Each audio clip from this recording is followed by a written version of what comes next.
ஸ்டாலின் கூட கூட்டணி சேர்ந்தா ஸ்டாலின் கொடுக்கிறது எம்பி போஸ்ட், எம்எல்ஏ போஸ்ட். ஜனநாயக படத்தை எதிர்கொண்டால் இன்னைக்குள்ள பொசிஷன்ல என்னைக்குமே நான் நேர்மையா பேசக்கூடியவன். ஓட் டிரான்ஸ்ஃபரிங் கெப்பாசிட்டி இல்ல, சீட் கன்வெர்ட்டிங் கெப்பாசிட்டி இல்லாத எடப்பாடியும் கொடுக்கறதெல்லாம் எம்பி போஸ்ட், எம்எல்ஏ போஸ்ட் கூடிய ஸ்டாலின் ஒன்னா. இப்பவும் நான் சொல்றேன், 45% மேல திமுக அணி வாக்கெடுக்குங்க. OH தமிழ் பார்வையாளர்களுக்கு வணக்கம். இன்றைய நேர்காணலில் அரசியல் திறனாய்வாளர் திரு ரவீந்திரன் துரைசாமி அவர்கள். வணக்கம் சார். வணக்கம் சங்கர் சார். பிரேமலதா அவங்க இப்போ வரைக்கும் NDA கூட்டணியில் தான் இருக்கிறதா சொல்லிட்டு இருந்தாங்க. இப்போ அவங்க முழுமையாக அதை விட்டு வெளியே திமுக கூட்டணிக்கு வரப்போகிறதா அறிவிச்சிருக்காங்களா சார்? பிரேமலதா அம்மையார் அவர்கள் 2024 எடப்பாடிக்கு பெரிய அளவுக்கு கேப்டன் சிம்பதியில ஓட்டை டிரான்ஸ்பர் பண்ணி கொடுத்தாங்க. எடப்பாடி பழனிசாமி பாமகவுக்கு முக்கியத்துவம் கொடுத்து, வன்னியர்களுக்கு முக்கியத்துவம் கொடுத்து பிரேமலதா அம்மையார புறந்தள்ளார். அவரு இப்ப வந்த ராஜ்யசபாவை வந்து தேமுதிகவுக்கு மரியாதையா கரெக்டா சொன்ன வார்த்தையை காப்பாத்துற மாதிரி கொடுத்துருக்கணும். கொடுக்காதது காரணம் பாமக இவர் அணியில இருக்கல, NDAல இருந்தாங்க. தேமுதிக இவங்க அணியில இருந்தாங்க. அப்ப நம்பகத்தன்மையோட இவங்க அணியில இருந்த தேமுதிகவுக்கு அந்த ராஜ்யசபா கொடுத்துருக்கணும். ஆனா அவருக்கு என்னன்னா 2021 அவர் எடப்பாடியில ஜெயிக்கிறதுக்கு 10.5 கொடுத்தாரு. எதிர்கட்சி தலைவர் ஆயிட்டாரு. பாமக ஓட்டு அன்புமணி டாக்டர் பாமக இவங்க சொன்னது மாதிரி 36 இடத்துல இவரால் அவங்க ஜெயித்தாங்க.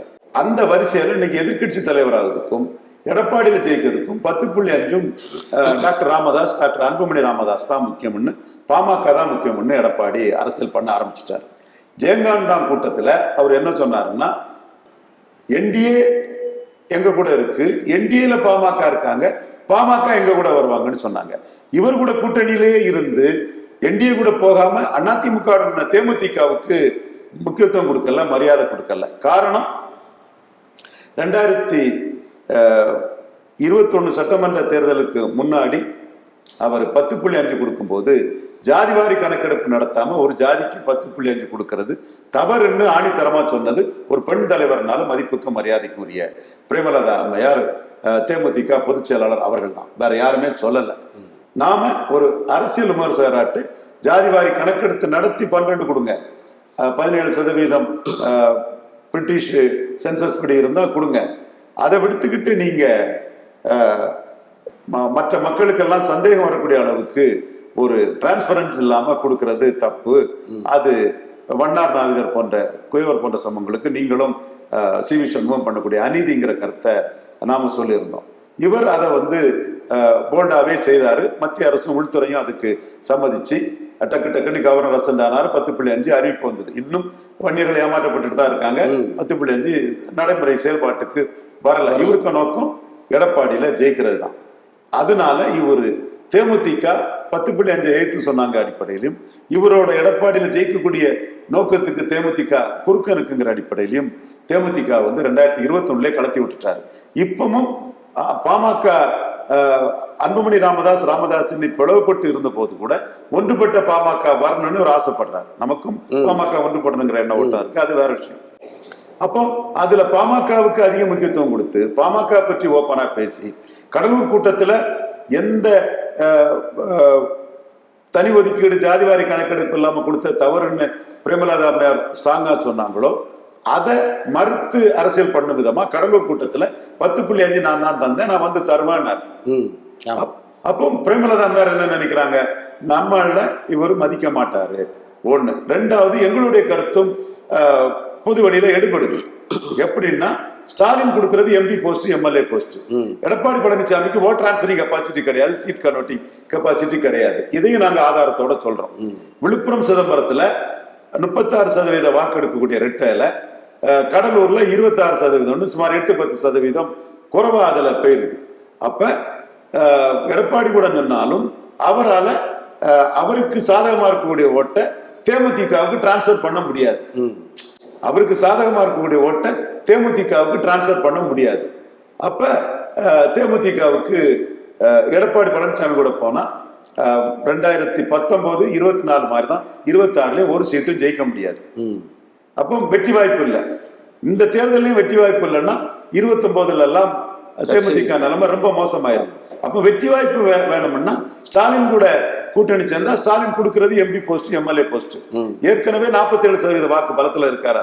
நான் 48 வரும், அவர் தலைமையில தான் போறாங்க. 48 வந்துருவாங்க. சட்டமன்ற தேர்தல் மாதிரி தான் நடக்குது, பாராளுமன்ற தேர்தல் சொன்னேன். 47 வந்துட்டாங்க. அப்ப 47% பலத்தோட இருக்கிறவரோட கூட்டணி போனா எதிரணிக்க பலம் என்னதான் கஷ்டப்பட்டாலும் அவர் 30-35% பலத்தை உள்ள ஒரு அணியை கட்டமைக்கிறது கூட அவருக்கு என்மேல் சிரமமான காரியம்தான். அங்க 47 பிளஸ் தேமுதிக செல்வாக்கு.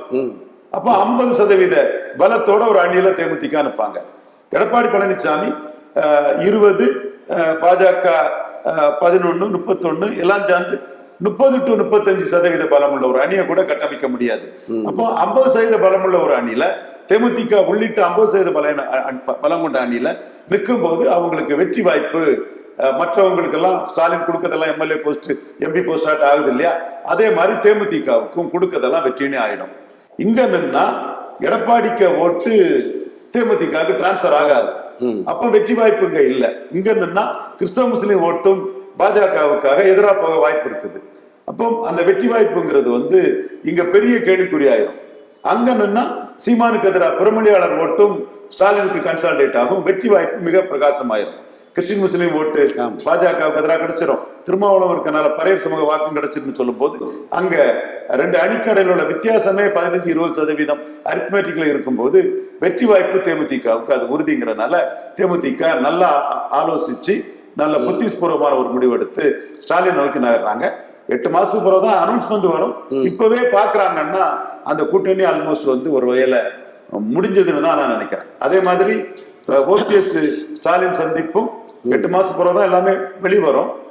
அது அரேஞ்சா தான் இருக்கும்னு நினைக்கிறேன். இங்க வாக்கிங் வாங்க நானும் வாரேன்னு சொல்லி எடுத்துதான் அந்த இடம் போயிருப்பாங்கன்னு நான் கருதுறேன். அதாவது தற்செயலான சந்திப்புன்னு சொன்னாலும் கூட அதுல ஒரு திட்டமிடல் இருந்திருக்குன்னு தான் நான் கருதுறேன். ஏன்னா இறுதி முடிவு 8 மாசத்துக்கு மேலதான் எடுப்பாங்க போது அதை நான் பாக்குறேன். இப்போ திமுக அணி ஏற்கனவே ரொம்ப இன்டாக்டா இருக்கு. ரொம்ப அதுல இருக்கிற யாரும் வெளியே போற மாதிரியான சூழல் இல்லை. இப்போ இவங்களும் புதுசா வரும்போது அந்த சீட் ஷேரிங்ன்றது பெரிய அளவுக்கு இழுபறியா இருக்குல்ல சார்? கொடுக்கறதெல்லாம் எம்பி போஸ்ட், எம்எல்ஏ போஸ்ட்டுங்க. என்னங்க இழுபறி?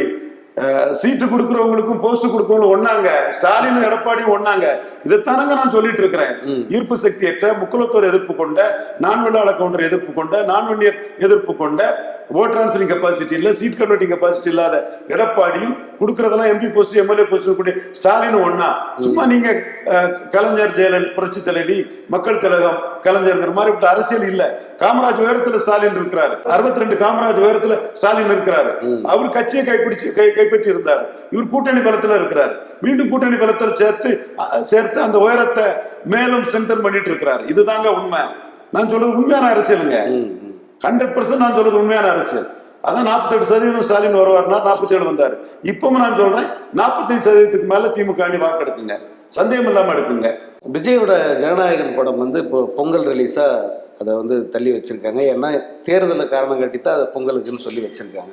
ஆனால் அதே தேதியில் வேற படங்கள், பெரிய படங்கள் வரதுக்கு வாய்ப்பு இருக்குது. குறிப்பாக சிவகார்த்திகேயன் படம், சூர்யா படம், இந்த மாதிரி பெரிய படங்கள் வர வாய்ப்பு இருக்குது. அதுக்கு ஏதாவது உங்களுடைய பங்களிப்பு ஏதாவது இருக்கா அந்த மாதிரி நகர்வில்? இல்லை, அது சினிமா ஒரு ஹை ரிஸ்க் பிஸ்னஸ். அதில் உள்ள கூடுதல் குறைவை சிவகார்த்திகிட்டே நான் விலைக்கு சொல்லியிருக்கிறேன். சூர்யா கிட்ட நான் டைரக்டா கான்டாக்ட் எனக்கு இல்லை, சிவகார்த்திகிட்ட டைரக்ட் கான்டாக்ட் இருக்கு. ஏன்னா நாட்டுக்காக தியாகம் செய்த ஒரு தியாகியின் மகன்கிற ஒரு மரியாதை சிவகார்த்தி மேலே எனக்கு ஆரம்பத்துல இருந்தே உண்டு. அவரோட ஒரு வெல்விஷராட்டு நான் சில விஷயங்கள் பண்ணும்போது அந்த விஷயங்களை சிவகார்த்தியனுக்கு நான் தெளிவுபடுத்தியிருக்கிறேன். சூர்யாவும் அதை உணர்ந்திருக்காது தான் கருதுறேன். ஏன்னா சிவகுமாரும் ஒரு ஹீரோக்களோட வெற்றிகள் எல்லாம் பார்த்தவர், எப்படி வெற்றி என்ன வெற்றி எல்லாம் பார்த்தவர். வண்டி சக்கரம், ரோசா பூரக்காரி போன்ற படங்கள் எல்லாம் அவர் தோல்ல சுமந்து கொடுத்தவர். இன்னைக்குள்ள காலகட்டம் எல்லா நடிகர்களுமே ஹீரோயிஸ்க்கெல்லாம் போறாங்க. சிவகுமார் அன்னைக்கு ஆட்டுக்கார மேலு, பத்திரகாளி, அன்னக்கிளி, ரோஜாப்பூர் இது ரோசாப்பூர் வைக்காரி அவர் தோல்ல சுமந்தாரு. பத்திரகாளி அந்த புதுமுக நடிகை அவங்க தான் டாமினண்டா இருந்தாங்க. அன்னக்கிளியில சுஜாதா தான் டாமினேட்டா இருந்தாங்க. ஆட்டுக்கார அலமேல சிரிப்பிரியா தான் டாமினண்டா இருந்தாங்க. அப்படிப்பட்ட படமும் கொடுத்திருக்கிறாரு. ரோசாப்பூர் வைக்காரி அவர் தோல்ல சுமந்த படம், வண்டி சக்கரம் அவர் தோல்ல சுமந்த படம். இந்த மாதிரி ஹீரோ படங்களையும் அவரு கொடுத்திருந்தாரு. இன்னைக்குள்ள காலகட்டத்தில் எல்லா நடிகருமே ஹீரோ தான். இப்போ நீங்க சூர்யா எடுத்துட்டீங்கன்னா அவர் கொடுத்த விஜய் அவர் வீழ்த்தி காட்டின வேல், அழகிய தமிழ் மகன் ரெண்டுலயுமே இவர் டபுள் ரோல், அவரும் டபுள் ரோல். அழகிய தமிழ் மகன் ரிசல்ட் சரியில்லை, அதனால வேல் ஹிட் ஆயிட்டு. அதுக்கு பிறகு 7ஆம் அறிவு, அதுலயுமே வந்து தமிழன் பற்றி பெரிய தமிழன் வேர்வை பற்றி பெருசா பேசின படம். அது கூட வந்த வேலாயுதம், அதுலயுமே ஃபுல் பிளட்ஜ் ரோல் தான் இவருக்கு, சூர்யாவுக்கு. ஆமா, இப்போ அவர் ஃபுல் ஹீரோவாட்டு அவர் வந்து ஜனநாயகம் படத்தை எதிர்கொண்டால் இன்னைக்குள்ள பொசிஷன்ல என்னைக்குமே நான் நேர்மையா பேசக்கூடியவன்.